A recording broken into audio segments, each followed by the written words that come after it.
அனைவருக்கும் வணக்கம். இந்த வீடியோவில் நம்ம சிம்பிள் இன்ட்ரெஸ்ட் பார்ட் 2ல இருந்து ஒரு சில முக்கியமான சம்ஸை பார்க்கலாம். ஸோ ஃபர்ஸ்ட் சம், ஒரு குறிப்பிட்ட தொகையினை முதல் 3 வருடத்திற்கு 5% ஆண்டு வட்டி வீதத்திலும் அடுத்த 4 வருடத்திற்கு 6% வட்டி வீதத்திலும் மீதி உள்ள தொகை அடுத்த 5 வருடத்திற்கு 8% ஆண்டு வட்டி வீதத்திலும் கொடுத்தால் 12 வருட முடிவில் தனி வட்டி ரூபாய் 3950 கிடைத்தால் அதன் அசல் தொகையை கண்டுபிடி அப்படின்னு சொல்லியிருக்காங்க. அதாவது சம்பளம் என்ன சொல்லியிருக்காங்கன்னா, ஒரு குறிப்பிட்ட தொகை அப்படின்னு சொல்லியிருக்காங்க. சரிங்களா? ஸோ ஒரு குறிப்பிட்ட தொகை, ஒரு இன்ட்ரெஸ்ட் இருக்கு. சரிங்களா? ஸோ அந்த இன்ட்ரெஸ்ட்டை ஃபர்ஸ்ட் என்ன பண்றாங்கன்னா, ஸோ ஃபர்ஸ்ட் ஒரு 3 இயர்ஸ்க்கு கொடுக்குறாங்க. ஸோ முதல் 3 வருடத்திற்கு 5%, அதுக்கப்புறம் பார்த்தீங்கன்னா அடுத்த ஒரு 4 வருஷத்துக்கு 6%, அதுக்கப்புறம் பார்த்தீங்கன்னா மீதி உள்ள தொகை அடுத்த 5 வருடத்திற்கு 8% வட்டி விகிதத்தில் கொடுத்தால் 12 வருட முடிவில், சரிங்களா, 12 வருட முடிவில் தனி வட்டி ரூபாய் 3950 கிடைத்தால் அதன் அசல் தொகையை கண்டுபிடிங்க. இந்த சம்மை பொறுத்த வரைக்கும் ஒரே ஒரு அசல் தான். அந்த அசல் என்ன பண்றாங்கன்னா, ஃபர்ஸ்ட் 3 வருஷத்துக்கு ஒரு 5% வட்டி விகிதத்துல இன்வெஸ்ட் பண்றாங்கன்னு வச்சுக்கோங்களேன். அதுக்கப்புறம் ஒரு 6% வட்டி விகிதத்துல அடுத்த ஒரு 4 வருஷத்துக்கும் அடுத்த ஒரு 5 வருஷத்துக்கு ஒரு 8% வட்டி விகிதத்துல கொடுக்குறாங்க அப்படின்னா, ஸோ நமக்கு கிடைக்கக்கூடிய மொத்த தனி வட்டி 3950 அப்படின்னா அந்த தொகை என்ன அப்படின்னு கண்டுபிடிக்கிறாங்க. ஸோ இவ்வளவுதாங்க அந்த சமம். ஸோ இப்போ மொத்த இயர்ஸ் அதில் பார்த்தீங்கன்னா n = 12 இயர்ஸ்.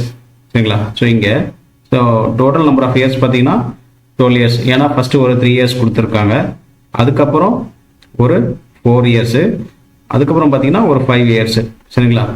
ஆச்சு. ஸோ அப்போ 3 + 4 7, 7 + 5 12 இயர்ஸ். அப்போ டோட்டலாக 12 இயர்ஸ்க்கு நமக்கு கிடைக்கிற தனி வட்டி எவ்வளோன்னு பார்த்தீங்கன்னா, ஸோ சிம்பிள் இன்ட்ரெஸ்ட் எவ்வளோ கிடைச்சிருக்கு அப்படின்னா 3950 ரூபாய். சரிங்களா? ஸோ இப்படி கிடைக்கும் போது நமக்கு எவ்வளோ பிரின்சிபல், அதாவது அந்த அசல் தொகை என்ன அப்படிங்கிறது கண்டுபிடிக்க சொல்லியிருக்காங்க. சரிங்களா? ஸோ இதுதான் சம்மு. அப்போ நமக்கு டோட்டல் எஸ்ஐ அப்படிங்கிறது எவ்வளோன்னா, அந்த 12 வருஷம் முடிவில் கிடைக்கக்கூடிய எஸ்ஐ பார்த்தீங்கன்னா 3950. அப்போ அந்த 12 வருஷம் முடிவுலையும் நமக்கு கிடைச்சது 3950. இங்கே என்ன பண்ணியிருக்காங்கன்னா, இது 3 டேர்மாக பிரிச்சிருக்காங்க. ஸோ ஃபர்ஸ்ட் ஒரு 3 இயர்ஸ், அதுக்கப்புறம் ஒரு 4 இயர்ஸ், அதுக்கப்புறம் ஒரு 5 இயர்ஸ் அப்படின்னு பிரிச்சிருக்காங்க. ஸோ அப்போ இங்கே நம்ம இதை எப்படி எழுதலாம் அப்படின்னு பார்த்தீங்கன்னா, ஃபர்ஸ்ட் 3 இயர்ஸ்க்கு ஒரு சிம்பிள் இன்ட்ரெஸ்ட் கிடைச்சிருக்கும், அதுக்கப்புறம் அடுத்த ஒரு 4 இயர்ஸ்க்கு ஒரு சிம்பிள் இன்ட்ரெஸ்ட் கிடைச்சிருக்கும். சரிங்களா? அதுக்கப்புறம் அடுத்த ஒரு மீதி இருக்க ஒரு 5 இயர்ஸ்க்கு ஒரு சிம்பிள் இன்ட்ரெஸ்ட் கிடைச்சிருக்கும். ஸோ இது எல்லாம் சேர்த்து தான் நமக்கு இந்த 3950ங்கிறது கிடைச்சிருக்கும். சரிங்களா? சரி, ஓகே. இப்போ நம்ம இதை எப்படி எழுதலாம்னு பார்த்தீங்கன்னா, ஸோ இந்த முதல்ல கொடுத்த அந்த 3 வருஷத்துக்கு நமக்கு சிம்பிள் இன்ட்ரெஸ்ட்டுக்கு ஆல்ரெடி நமக்கு ஃபார்முலா தெரியும், PNR / 100. சரிங்களா? அதுக்கப்புறம் அடுத்த ஒரு 4 வருஷம் கொடுத்துருவாங்களா, ஸோ அதுக்கும் நமக்கு சிம்பிள் இன்ட்ரெஸ்ட்க்கு இந்த PNR / 100 தான். ப்ளஸ் அதுக்கப்புறம் கொடுத்த ஒரு 5 வருஷத்துக்கும் சேம் அதே PNR / 100. ஸோ இந்த 3 தொகையும் சேர்த்தன தனி வட்டி வந்து பார்த்தீங்கன்னா 3950. சரிங்களா? அப்போ ஒரே தொகை தான் கொடுக்குறாங்க. அப்போ அந்த தொகையை தான் நம்ம கண்டுபிடிக்க போகிறோம். என்னன்னு எனக்கு தெரியாது. சரிங்களா? ஃபர்ஸ்ட் நம்பர் ஆஃப் இயர்ஸ் என்னன்னு பார்த்தீங்கன்னா, ஃபர்ஸ்ட் ஒரு 3 வருஷம். அந்த 3 வருஷத்துக்கு எவ்வளோ ரேட் ஆஃப் இன்ட்ரெஸ்ட் அப்படின்னா 5%. சரிங்களா? 3 வருஷத்துக்கு 5% டிவைடட் பை 100 ப்ளஸ், ஸோ அதே தொகையை அடுத்து என்ன பண்ணுறாங்கன்னா ஒரு 4 வருஷத்துக்கு கொடுக்குறாங்க. ஸோ எவ்வளோ வட்டி வீதம் அப்படின்னு பார்த்தீங்கன்னா 6%. சரிங்களா? ஒரு 6% வட்டி வீதத்துக்கு கொடுக்குறாங்க. சரிங்களா? ப்ளஸ் அதே தொகையை மறுபடியும் ஒரு 5 வருஷத்துக்கு 8% இன்ட்ரெஸ்ட்டில் கொடுக்குறாங்க. ஸோ இப்படி கொடுக்கும்போது நமக்கு கிடைக்கக்கூடிய மொத்த தனி வட்டி 3950. ஸோ இதுலேருந்து நம்ம இந்த அசல் தொகை என்ன அப்படிங்கிறத கண்டுபிடிக்க போகிறோம். சரிங்களா? ஸோ இதில் எல்லாத்துலேயும் பார்த்தீங்கன்னா ஒரே அசல் தொகை தான். அது என்னவோ ஒரு ஃபர்ஸ்ட் 3 இயர்ஸ்க்கு 5%, அடுத்த 4 இயர்ஸ்க்கு 6%, அடுத்த ஒரு 5 வருஷத்துக்கு 8% கொடுக்கும்போது நமக்கு அசல் தொகை என்ன அப்படின்னு கேட்குறாங்க. ஸோ இதில் இருக்க காமன் டேர்ம் மட்டும் வெளியிடுங்க. சரிங்களா? ஸோ அந்த P, ஸோ அந்த அசல் தொகை நமக்கு தெரியாது. ஸோ இங்கே இருக்கிற 3 இதுலேயும் பார்த்தீங்கன்னா 100 காமனாக இருக்குது, அதனால 100 எடுத்துருங்க வெளியே. ஸோ ரிமைனிங் உள்ள என்ன இருக்கும், அப்போ 3 × 5 15 ப்ளஸ், ஸோ உங்கள் 4 × 6 24 ப்ளஸ் இங்கே 5 into 8 வந்து பார்த்தீங்கன்னா 40 ஈக்குவல் டு 3950. அப்போ இதை நம்ம எப்படி எழுதலாம்னா, ஸோ P by 100. ஸோ இந்த 3 வேல்யூஸ் ஆட் பண்ணிங்கன்னா உங்களுக்கு என்ன கிடைக்கும் அப்படின்னு பார்த்தீங்கன்னா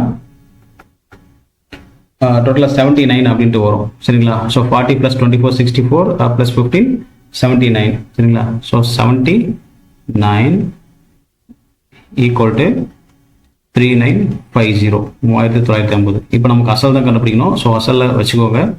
ஸோ இப்போ இந்த 3950 இன்ட்டு ஸோ இந்த டினாமினேட்டரில் இருக்க 100 அந்த பக்கம் போகணும், ரைட் சைட் போகும்போது மேலே வந்துடும். சரிங்களா? கீழே இருக்கிறது அங்கே மேலே வந்துடும், டிவைடட் பை 79. சரிங்களா? ஸோ இதை நம்ம எப்படி சிம்பிளிஃபை பண்ணலாம்னா, இப்போ 79 டேரெக்டாக 3950 கேன்சல் பண்ண முடியும். ஸோ அப்போ இங்கே ஒரு டைம்ஸு. சரிங்களா? ஸோ அப்போ 395 எத்தனை டைம்ஸ் அப்படின்னா 5 டைம்ஸு. ஸோ எகெயின் இங்கே ஒரு 0 இருக்குது. அப்போ நமக்கு இங்கே ரெமினிங் என்ன இருக்குது, 50 இன்ட்டு 100. சரிங்களா? அப்போ மொத்த அசல் தொகை பார்த்தீங்கன்னா 5000 ரூபாய். சரிங்களா? ஸோ 5000 ரூபாய். ஸோ இதுதான் நமக்கு சரியான ஆன்சர். அப்போ இந்த 5000 ரூபாயை ஃபஸ்ட்டு ஒரு 3 இயர்ஸ்க்கு 5% கொடுக்குறாங்க, அடுத்த 4 வருஷத்துக்கு 6% கொடுக்குறாங்க, அடுத்த ஒரு 5 வருஷத்துக்கு 8% கொடுக்கும்போது நமக்கு டோட்டலாக கிடைக்கக்கூடிய தனி வட்டின்னு பார்த்தீங்கன்னா 3950 கிடைக்கும். சரிங்களா? அப்போ இங்கே அசல் வந்து பார்த்தீங்கன்னா 5000 ரூபாய். So option A is the correct answer.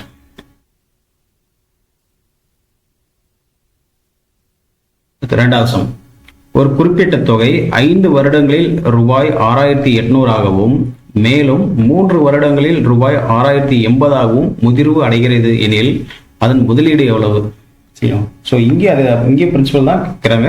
சரிங்களா? இங்கே நமக்கு பிரின்சிபல் என்னன்னு தெரியல. அது ஒரு குறிப்பிட்ட தொகை அப்படின்னு சொல்லிட்டாங்க. சரிங்களா? ஒரு குறிப்பிட்ட தொகை ஃபர்ஸ்ட் என்ன பண்ணுறாங்கன்னா 5 இயர்ஸ்க்கு இன்வெஸ்ட் பண்ணுறாங்க. சரிங்களா? ஸோ ஒரு 5 இயர்ஸில் அது எவ்வளோ கிடைக்குது அப்படின்னு பார்த்தீங்கன்னா, ஸோ ஒரு 5 இயர்ஸில் அந்த குறிப்பிட்ட தொகை எவ்வளோ கிடைக்குது அப்படின்னு பார்த்தீங்கன்னா 6800 கிடைக்குது. சரிங்களா? மேலும் 3 வருடங்களில் 6080 கிடைக்கிறது. சரிங்களா? ஸோ 5 இயர்ஸ்க்கு 6800. அப்போ 3 இயர்ஸில் நமக்கு இந்த தொகை எவ்வளோ மாறுது அப்படின்னா 6080 மாறுகிறது. சரிங்களா? முதலீடு அடைகிறது எனில் முதலீடு எவ்வளவுன்னு கேட்குறாங்க. சரிங்களா? ஸோ இப்போ முதலீடுங்கிறது நம்ம இன்வெஸ்ட் பண்ண அமௌண்ட் எவ்வளோ, ஸோ அதுதான் நமக்கு முதலீடு. அப்போ இங்கே பிரின்சிபல் என்ன அப்படிங்கிறத கேட்குறாங்க அந்த சம்பளம். ஸோ இந்த சம்மை பொறுத்த வரைக்கும் நம்ம போட்ட அசல் எவ்வளோ. சரிங்களா? ஸோ இதை தான் நம்ம இங்கே கண்டுபிடிக்கணும். சரிங்களா? ஸோ இப்போ இந்த சம்மை பொறுத்த வரைக்கும் நம்ம இதை எப்படி அப்ரோச் பண்ணலாம்னா, ஸோ ஒரு அமௌண்ட்டு கொடுத்தாச்சு, அது 3 இயர்ஸில் இவ்வளோ இந்த அந்த நான் போட்ட பிரின்சிபல் வந்து 6080 மாறுது, அடுத்த 5 இயர்ஸில் அந்த பிரின்சிபல் வந்து 6800 மாறுதுன்னு சொல்லியாச்சு. இப்போ இதுலேருந்து நம்ம என்ன பண்ணலாம்னா, அப்போ 3 இயர்ஸில் 6080 மாறுது, 5 இயர்ஸில் 6800 மாறுதுன்னு. சரிங்களா? அப்போ இந்த 3க்கும் 5க்கும் டிஃப்ரென்ஸ் பாருங்கள் பார்த்தீங்களா? ஸோ இங்கே வந்து நமக்கு 2 இயர்ஸ். சரிங்களா? ஏன்னா 3 வருஷத்துலேருந்து 5 வருஷம் மாறுறதுக்கு நமக்கு நடுவில் 2 வருஷம் இருக்குது. சரிங்களா? ஸோ அந்த அமௌண்ட்டு சரிங்களா எவ்வளோ வட்டி இன்க்ரீஸ் ஆயிருக்கு, ஃபஸ்ட்டு 3 வருஷத்தில் 6080 கிடைச்சிருக்கு, அடுத்த 5 வருஷத்தில் போகும்போது 6800 மாதிரி இருக்குது. சரிங்களா? ஸோ இந்த டிஃப்ரென்ஸ் கால்குலேட் பண்ணிக்கலாம். இது எவ்வளோ வரும்னு பார்த்தீங்கன்னா 720 வரும். சரிங்களா? அப்போ இந்த 720ங்கிறது என்னன்னு பார்த்தீங்கன்னா, ஸோ இதுதான் நமக்கு வட்டி.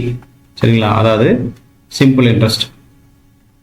இந்த 720ங்கிறது எத்தனை வருஷத்துக்கான வட்டின்னு பார்த்தீங்கன்னா, ஸோ இந்த டிஃபரன்ஸ் 3லேருந்து 5 இயர்ஸாக மாறுறதுக்கு 2 வருஷம் ஆகுது. அந்த 2 வருஷத்துக்கான வட்டி மட்டும் 720. ஸோ இதுலேருந்து நம்ம என்ன ஒரு கன்க்ளூட் வரலாம்னா, அப்போ 2 இயர்ஸ்க்கு நமக்கு எஸ்ஐ வந்து எவ்வளோன்னா 720. சரிங்களா? ஸோ அப்படின்னா அப்போ 3 இயர்ஸ்க்கான வட்டி மட்டும் கண்டுபிடிக்கலாம். சரிங்களா? அப்போ 3 இயர்ஸ்க்கான எஸ்ஐ என்ன அப்படின்னு கண்டுபிடிச்சோம் அப்படின்னா நம்ம அந்த முதலீடு பண்ண தொகை, அதாவது பிரின்சிபல் எவ்வளோ அப்படிங்கிறது கண்டுபிடிச்சிடலாம். அப்போ இதுலேருந்து என்ன பண்ணலாம்னா, எனக்கு 2 இயர்ஸ்க்கு 720 ரூபாய் அப்படின்னா அப்போ 3 இயர்ஸ்க்கு எவ்வளவு. ஸோ அவ்வளோதாங்க. ஜஸ்ட் இது கிராஸ் மல்டிப்ளை பண்ணால் நமக்கு கிடைச்சிடும். அப்போ எக்ஸ் நமக்கு கண்டுபிடிக்க போகிறோம். அப்போ எக்ஸ் இஸ் ஈக்குவல் டு அப்போ 720 இன்ட்டு 3 டிவைடட் பை 2. சரிங்களா? ஸோ இதை நீங்கள் அடித்து கொடுத்தீங்கன்னா ஸோ 2ஆல் அடிக்கலாம். ஸோ இங்கே மேலே என்ன வரும் 360. சரிங்களா? அப்போ 360 இன்ட்டு 3 பார்த்தீங்கன்னா 1080. அதாவது என்னன்னா அப்போ 3 இயர்ஸ்க்கான எஸ்ஐ பார்த்தீங்கன்னா 1080 ரூபாய். சரிங்களா? ஸோ இதுலேருந்து நம்ம என்ன ஒரு கன்க்ளூஷன் வரலாம்னா, ஸோ நமக்கு ஆல்ரெடி தெரியும் மொத்த தொகை. அப்போ மொத்த தொகை அமௌண்ட், அதாவது மொத்த தொகை equal to principal plus simple interest. சரிங்களா? ஸோ இந்த ஃபார்முலா ஆல்ரெடி நம்ம இந்த ஃபார்முலா கிளாஸில் டிஸ்கஸ் பண்ணியிருக்கோம். ஸோ அது யாராவது ஃபார்முலா கொஞ்சம் டவுட்டாக இருந்ததுன்னா அந்த வீடியோவை எடுத்து ப்ரீவியஸ் வீடியோ எடுத்து ரெஃபர் பண்ணி பாருங்கள். சரிங்களா? ஸோ இப்போ நமக்கு amount is equal to principal plus simple இன்ட்ரெஸ்ட்னு கிடைச்சிருச்சு. சரிங்களா? ஸோ இப்போ நமக்கு அந்த 3 வருஷத்தில் எவ்வளோவா முதிர்வு அடையாதுன்னு சொல்லியிருக்காங்க, 6080 போட்டிருக்காங்க. இந்த 6080ங்கிறது பிரின்சிபல் ப்ளஸ் இன்ட்ரெஸ்ட்டு சேர்த்து தான் நமக்கு அந்த 6080. சரிங்களா? அப்போ அந்த 3 இயர்ஸ்க்கு எடுத்துக்கோங்க. அப்போ 3 இயர்ஸ்க்கு மொத்த அமௌண்ட் பார்த்தீங்கன்னா 6080. சரிங்களா? ஸோ அந்த பிரின்சிபலை தான் நம்ம கண்டுபிடிக்க போகிறோம். அந்த 3 இயர்ஸ்க்கான சிம்பிள் இன்ட்ரெஸ்ட்டை நம்ம இங்கே ஆல்ரெடி சால்வ் பண்ணி வச்சிட்டோம்.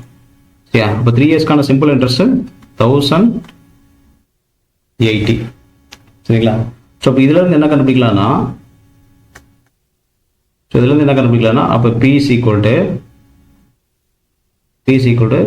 6080 மைனஸ் இந்த 1080 கழிச்சிட்டோம் அப்படின்னா நமக்கு பிரின்சிபல் கிடைச்சிடும். அப்போ பிரின்சிபல் இஸ் ஈக்குவல் டு எவ்வளோன்னு பார்த்தீங்கன்னா கரெக்டாக 5000 ரூபாய் வரும்.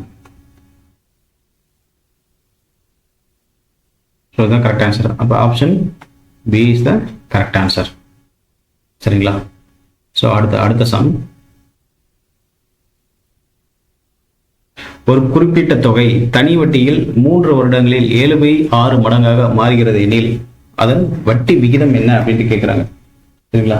ஸோ இங்கே என்ன சொல்லியிருக்காங்க, இங்கேயும் பிரின்சிபல் கொடுக்கல எந்த சம்பளையும். ஸோ இந்த சம்பளையும் நமக்கு ஒரு குறிப்பிட்ட தொகைன்னு தான் கொடுத்துருக்காங்க. அதே சிம்பிள் இன்ட்ரெஸ்ட்ல 3 வருஷத்துல 7/6 மடங்கா மாறுதுன்னு சொல்லியிருக்காங்க.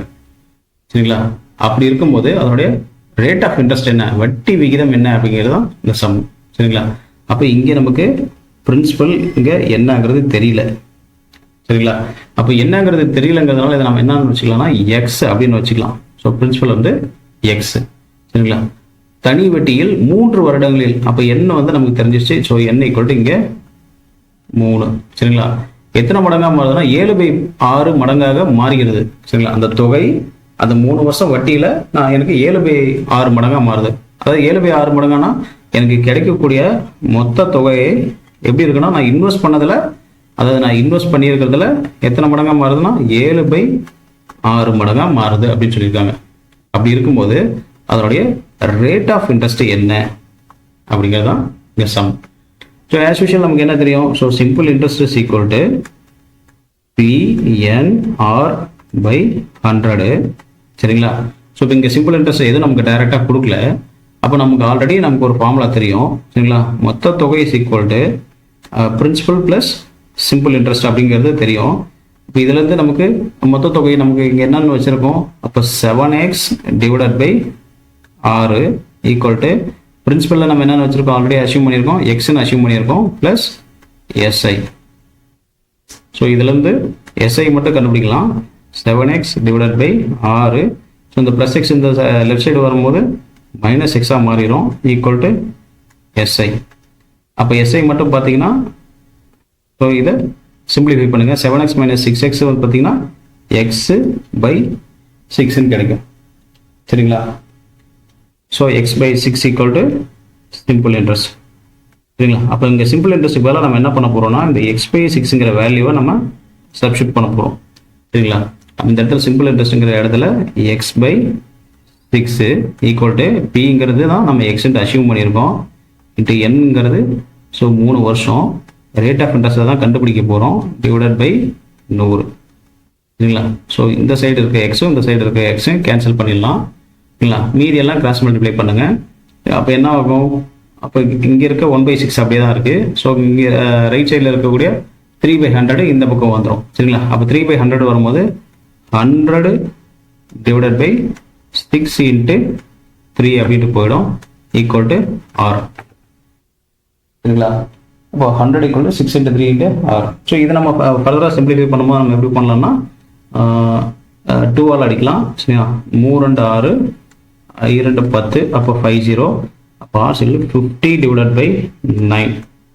ஸோ இதுதாங்க ரேட் ஆஃப் இன்ட்ரெஸ்ட். அப்போ 50 டிவைட் பை 9னா ஸோ இதை ஃபர்தராக எப்படி நம்ம இது மிக்ஸ்டு ஃப்ராக்ஷனாக எழுதும் போது இது எப்படி எழுதலாம்? 50 டிவைட் பை 9. ஸோ ஆப்ஷனை பாருங்கள். ஸோ 5/9 இருக்குது. அப்போது 9 5 45, 45 + 5 50, அப்போ 50/9. அப்போ ஆப்ஷன் ஏவே கரெக்டாக தாங்க வருது. சரிங்களா? அப்போ இது எப்படி எழுதலாம்னா 5 × 5/9 அப்படின்னு எழுதலாம். அதாவது 9 5 45, 45 + 5 50, 50/9 வரும். சரிங்களா? ஸோ இவ்வளோ பர்சன்டேஜ் தாங்க ரேட் ஆஃப் இன்ட்ரெஸ்ட். இதாங்களா கரெக்ட் ஆன்சர். சரிங்களா? அடுத்து இதில் என்ன சொல்லியிருக்காங்கன்னா, ஒரு குறிப்பிட்ட தொகை 6 ஆண்டுகள் மற்றும் 9 ஆண்டுகள் என ஒரே வட்டி விகிதத்தில் கடனாக செலுத்தப்பட்டால் அது தனி வட்டி விகிதங்கள் ஏங்க. சரிங்களா? ஸோ இங்கே நமக்கு பிரின்சிபல் தெரியல. ஸோ ஒரு குறிப்பிட்ட தொகை மட்டும்தான். ஃபஸ்ட்டு 6 இயர்ஸ் கொடுக்குறாங்க, அதுக்கப்புறம் 9 இயர்ஸ் அதே தொகையை ஃபர்ஸ்ட் 6 இயர்ஸு, அதுக்கப்புறம் 9 இயர்ஸ் அப்படின்ட்டு ஒரே வட்டி விகிதத்தில். சரிங்களா? ஸோ இங்கே என்ன ஆகுது? ரேட் ஆஃப் இன்ட்ரெஸ்ட் வந்து சேம், ஒரே வட்டி விகிதத்தில் கடனாக செலுத்தப்பட்டால் தனி வட்டி விகிதங்கள் அப்படின்றான். ஸோ இதுதான் ரொம்ப இம்பார்ட்டன்ட். தனி வட்டியோட விகிதங்கள் கேட்டிருக்காங்க. சரிங்களா? ஸோ அந்த எஸ்ஐயோட ரேஷியோஸ் கேட்டிருக்காங்க. சரிங்களா? ஸோ குறிப்பிட்ட தொகை தான். சரிங்களா? அந்த தொகை நமக்கு என்னன்னு தெரியல, அதை பின்னு வச்சுக்கலாம். சரிங்களா? அதுக்கப்புறம் ஃபர்ஸ்ட் வந்து 6 ஆண்டுகள், அதுக்கப்புறம் 9 ஆண்டுகள். சரிங்களா? ஸோ N1 வச்சுக்கலாமே. N1 வந்து 6, அதுக்கப்புறம் N2 அதே தொகையை வந்து 9 ஆண்டுகள் அப்படின்ட்டு நம்ம பண்ணுறோம். ரேட் ஆஃப் இன்ட்ரெஸ்ட் ரெண்டுமே சேம், R1 = R2. சரிங்களா? ஸோ இதில் நம்ம என்ன சொல்லணும், அந்த தனி வட்டியோட விகிதங்கள் தான் கேட்குறாங்க. அப்போ சிம்பிள் இன்ட்ரெஸ்ட்டு 1 சிம்பிள் இன்ட்ரெஸ்ட்டு 2ன்னு எழுதிக்கலாங்களா? ஏன்னா இங்கே என்ன கேட்குறாங்க, விகிதங்கள் கேட்கறதுனால நம்ம ஈஸ்ட்டு போட்டு எழுதிக்கலாம். சரிங்களா? அப்போ 1க்கு என்ன பண்ணுவோம், Pn1 R1 divided by 100 equal to Pn2 R2 divided by 100. சரிங்களா? ஸோ இருக்கிற வேல்யூஸை சப்ஸ்டியூட் பண்ணுங்க. ஸோ இருக்கிற வேல்யூஸை சப்ஸ்டியூட் பண்ணிங்கன்னா உங்களுக்கு என்ன வரணும்? ஸோ இங்கே சேம் தொகை, அதனால் அதாவது சேம் பிரின்சிபல், அதனால் பிபி கேன்சல் ஆயிரும். ரேட் ஆஃப் இன்ட்ரெஸ்ட்டும் சேம் தான் சொல்லியிருக்காங்க. ஸோ ரேட் ஆஃப் இன்ட்ரெஸ்ட்டும் சேம் தான். கீழே இங்கே 100 இருக்குது, இங்கேயும் 100 இருக்குது. இதையும் கேன்சல் பண்ணிட்டால் நமக்கு என்ன இருக்குன்னா N1 N2. சாரி, இங்கே ஈக்குவல் போட்டிருக்கு, ஈக்குவல் கிடையாது, அது வந்து விகிதம், ரேஷியோ. சரிங்களா? அப்போ இங்கே ஈஸ்ட்டு தான் வரும். சரிங்களா? அப்போ N1 N2. அப்போ N1ங்கிறது என்னது 6 N2ங்கிறது 9. ஸோ இதை ஃபர்தராக சிம்பிளிஃபை பண்ணால் 3ஆல் சிம்பிளிஃபை பண்ணலாம். அப்போ 3ஆல் சிம்பிளிஃபை பண்ணும்போது நமக்கு என்ன கிடைக்குன்னா 2:3 அப்படின்னு கிடைக்கும். ஸோ இது வந்து 2ன்னு அடிக்கலாம், அது வந்து 3ன்னு அடிக்கலாம். அப்போ 2:3 தான் கரெக்டான ஆன்சர். சரிங்களா? Option C is the correct answer. ஓகேங்க. ஸோ இந்த வீடியோ உங்களுக்கு யூஸ்ஃபுல்லாக இருக்கும்னு நினைக்கிறேன். ஸோ இந்த வீடியோ உங்களுக்கு யூஸ்ஃபுல்லாக இருந்ததுன்னா டிஎன்பிசி எக்ஸாம்ஸ் ப்ரிப்பேர் பண்ணுறவங்க, அது எஸ்எஸ்சி எக்ஸாம் ப்ரிப்பேர் பண்ணுற ஃப்ரெண்ட்ஸுக்கு இதை ஷேர் பண்ணுங்கள். ஸோ தொடர்ந்து இந்த மாதிரி வீடியோக்கு நம்ம சேனலை சப்ஸ்கிரைப் பண்ணுங்கள், கண்டினியூவாக வாட்ச் பண்ணுங்கள். தேங்க்யூ.